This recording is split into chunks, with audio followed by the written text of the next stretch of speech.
On Good Morning San Diego on this early Monday morning, Dave Stahl is joining us. He's going to sort out the fact and fiction about the Chevy Volt. Don't go anywhere. We'll be right back.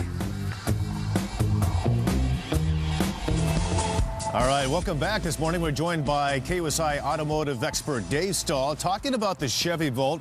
It's a popular car. It's gotten a lot of press because it's an electric vehicle. Exactly. But now there's some rumors about possible fires, but that has been tested and has shown what I believe in one test that a fire got started. Correct. Difficult to replicate though. Yeah, and of course the media jumped on board, said all the Volts are on fire, run, save your children. You know, and it just makes me crazy. But here's what that's not really the case. No, here's the real deal.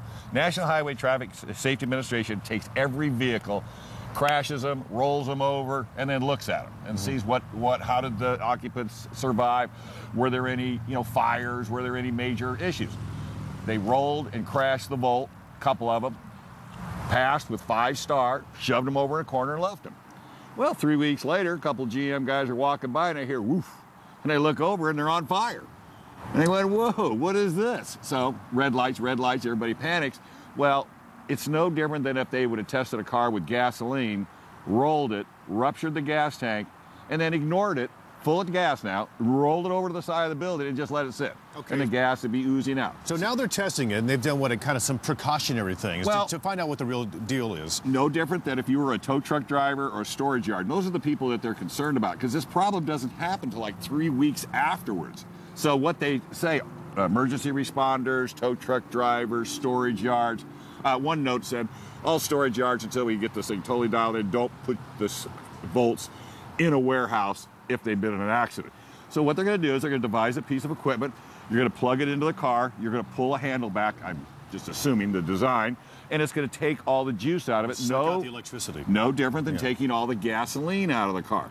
So once they do that, then there's no more issues. Okay, so it's important to emphasize that the car caught fire long after they tested it, 3 weeks after the accident, which was simulated by the National Highway Safety people. Now, but General Motors said if you're concerned, if you own a Volt and you're concerned, you contact them. There'll be a phone number at the bottom of the screen, and they will loan you a car until they get some more information, because they're doing studies right now to find out exactly what caused it, because these batteries have to be cooled, when they're in daily operation.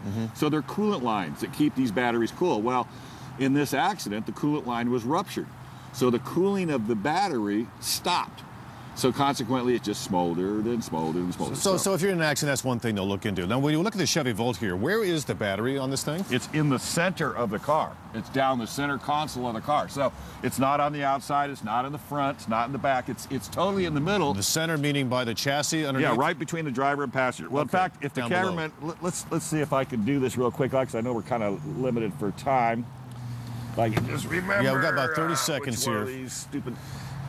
Well, I mean, the bottom line, Dave, it doesn't seem like this is something of a imminent threat to a driver, even if they get in a car accident. Like you said, 3 weeks later, they end up catching fire. See how the console comes all the way through, front to rear? Right. And there's cup holders and storage area. Well, the battery is down underneath, under the floor. Okay, and all that stuff there kind of covers the battery. Well, yeah, and it protects it. Conceals it. It totally protects it. It's totally sealed.